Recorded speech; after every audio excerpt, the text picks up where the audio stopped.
Julia Yellow for the Washington Post. Julia Yellow for the Washington Post. If you work at such places as Google, Facebook and Apple, your health insurance includes an unusual feature: coverage for egg freezing. Oocyte preservation, touted as a form of fertility insurance for women who want to delay childbearing, has grown in popularity since its experimental label was removed in 2012. But as it moves into the mainstream, is it really producing healthy kids? Absolutely, says Kate Devine, a reproductive endocrinologist and co-director of research at the nation's largest fertility center, Shady Grove Fertility, which offers egg freezing.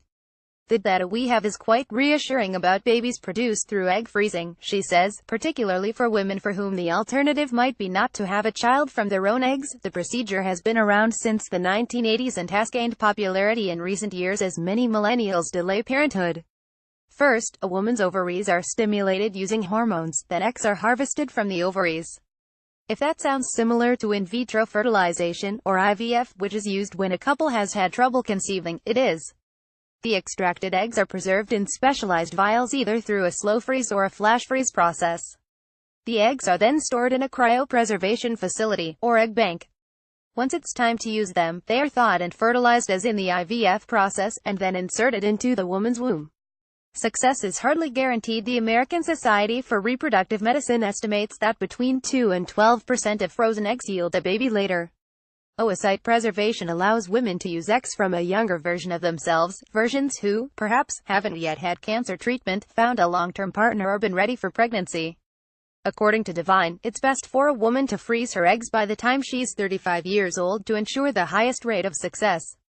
So what about the babies produced with frozen eggs? Because the technology is so new, there isn't a lot of data.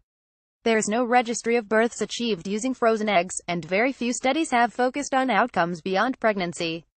One 2009 study that tracked 900 babies born using frozen eggs found no difference in the rate of birth abnormalities compared with the rate for babies born with fresh eggs. Most other studies have been much smaller, tracking just a handful of babies. They show outcomes similar to babies born using traditional IVF. Tracking usually ends in infancy.